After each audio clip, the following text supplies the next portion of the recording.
जय श्री राम दोस्तों, क्या आपको भी लगता है कि मैंने यहाँ पे क्विट कर दिया है नीट को। नीट जो रीनीट होने वाला है, रीनीट का एग्ज़ाम तो मेरे लिए अभी तो डिफ़िकल्टी है देना, लेकिन मैंने यहाँ पे शायद ये डिसीज़न मैं ले सकता हूँ कि 26 का बाद जो मैं नीट होगा वो मैं शायद क्विट करूँ, क्योंकि मेरा ये डिसीज़न बन रहा है। मेरे अटैम्प्ट भी इसमें हो चुके हैं अब काफ़ी, और देन मैं पढ़ भी उसको 12th के बाद से रहा हूँ। ड्रॉप मैं बड़ी बड़ी कोचिंगों से ले रहा हूँ, और काफ़ी बार कभी स्कैम्स बीच में आ जाते हैं, कभी मेरी ही गलती के कारण मेरा ड्रॉप वेस्ट हो जाता है। तो मैं आपको आज की इस वीडियो में बताऊंगा कि मैं क्यों सोच रहा हूँ कि मैं क्विट करूँ नीट को, देन अपनी स्टडीज़ को मैं आगे किस डायरेक्शन में ले जाऊँगा, किस डायरेक्शन में अच्छे से पढ़ने का यहाँ पे कोशिश करूँगा, क्या मुझे कोई चीज़ यहाँ पे अभी भी मोटिवेट कर रही है नीट के लिए, ये सब मैं आपको आज की इस वीडियो में बताऊंगा। तब तक आप बने रहिए मेरी वीडियो में, एंड लाइक कीजिए, सब्सक्राइब कीजिए। तब तक के लिए जय श्री राम। नीट को यहाँ पे मेरा कंटिन्यू करने का सिर्फ एक ही मोटिवेशन अब बनता है कि अगर मुझे इंटरनली बहुत ही ज़्यादा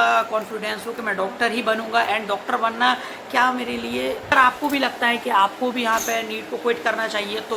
वो तो आप अपने कमेंट्स में, मेरे कमेंट्स में बता सकते हैं कि आपको क्या लगता है कि आपका डिसीजन यहाँ पे क्या होना चाहिए। क्योंकि जैसे कि कुछ स्कैम्स होते हैं और कुछ अपने ही पोटेंशियल के कारण अपन उस एग्ज़ाम को क्रॉस नहीं कर पाते हैं, तो उसमें काफ़ी डिफ़िकल्टीज आती है, क्योंकि आप दैन कोई और भी कॉलेज साथ में कंटिन्यू नहीं कर रहे हैं। लेकिन मैंने क्योंकि यहाँ पे बीएससी को अपने कंप्लीट किया हुआ है तो मुझे उतनी प्रॉब्लम है नहीं। लेकिन कई स्टूडेंट्स मेरे पास भी ऐसा बताते हैं, या फिर कई स्टूडेंट्स उन्होंने बताया कि उन्होंने कई ड्रॉप इसमें दे दिए हैं। मेरे काफ़ी दोस्तों ने कई ड्रॉप्स इस पर दिए हैं, क्योंकि हर बार एक नंबर जो होता है वो नियरली सिलेक्शन के आसपास ही आता है, जिसके कारण बच्चों के कॉन्फिडेंस बनता है कि मैं एक बार और ट्राई कर सकता हूँ और अच्छे मार्क्स से यहाँ पर सिलेक्शन ले सकता हूँ, तो वो दूसरी कोचिंग में स्विच कर सकते हैं।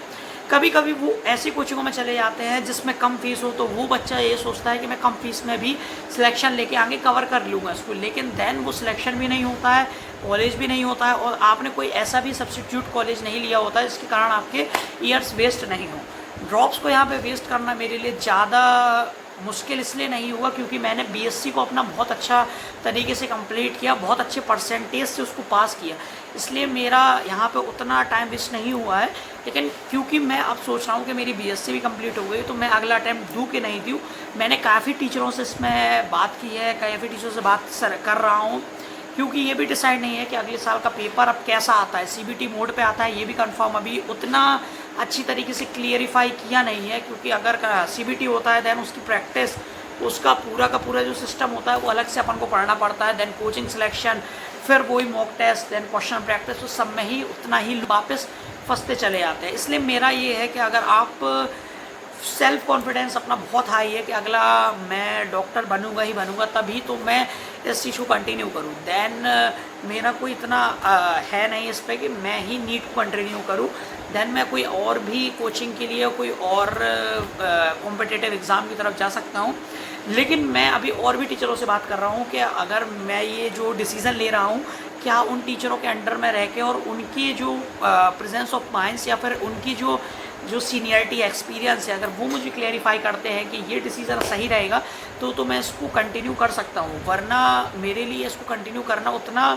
जो बेनिफिशियल होगा नहीं। इसलिए मैं काफ़ी यहाँ पे कोचिंग के टीचरों से, जिनसे मैं पर्सनली जानता हूँ, जिन्हें जैसे कि आशीष सर लोग, देन कई टीचर फिजिक्स वाला के भी हैं जिन्हें मैं पर्सनली जानता हूँ, देन मैं उनसे कांटेक्ट करके अपने इस डिसीज़न को सक्सेसफुल बनाने के लिए आगे बढ़ूँगा। नीट को क्विट करने से बस कुछ नहीं होता है, देन री नीट भी क्योंकि पास में है, तो मैं री नीट को भी यहाँ पे क्विट करने का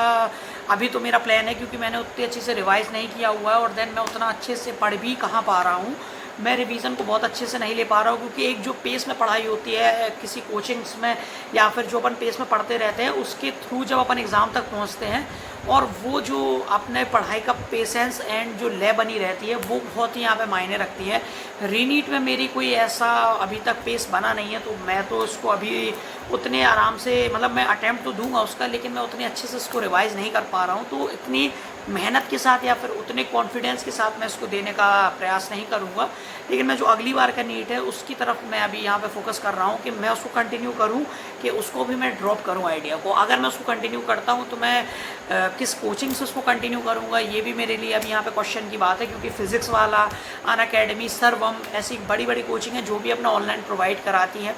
करूँगा तो मैं ऑनलाइन ही यहाँ पे अपने जो नीट का एग्ज़ाम है उसको ऑनलाइन ही देने का प्रयास करूँगा। एंड देन अगर मैं यहाँ पे ऑनलाइन देता हूँ तो उसके लिए मैं क्या फैसिलिटीज़ ले सकता हूँ, CBT मोड के लिए क्वेश्चन प्रैक्टिस के लिए अपन कौन से बैच की तरफ यहाँ पे सर देख सकते हैं। टारगेट बैच से लेके कई ऐसे बैच है, कपिल सर का टारगेट बैच है, पार्थ गोयल सर का भी यहाँ पे बैच लॉन्च हुआ है। ऐसे कई टीचर हैं जिनकी पर्सनलाइज बैच भी चालू हुई, जैसे ऋषभ सर का, तो मैं उनको भी देख सकता हूँ। या फिर बायोलॉजी के लिए मैं पर्टिकुलर एक बैच को देख सकता हूँ, फिजिक्स के लिए मैं देन दूसरे बैच को दे सकता हूँ। तो ऐसे कई क्वेश्चंस हैं, क्वायरीज़ हैं जो मैं यहाँ पे डिपेंड करती हैं कोचिंग से लूँगा। वरना मेरा ये डिसीज़न ऐसा ही बनता है कि मैं क्विट करूँगा, तो वो टीचरों पे डिपेंड करता है जो मुझे गाइड करते हैं पर्सनली कि मैं किस बेसिस पे यहाँ पे क्विट करूँ। और अगर मैं स्विच करूँ तो मैं देन अपनी PG के लिए किस में स्विच करूँ। तो आप भी कमेंट करके बताइए मुझे कि आपने किस कोचिंग को सुना है और आपका क्या डिसीज़न है। तब तक के लिए जय श्री राम।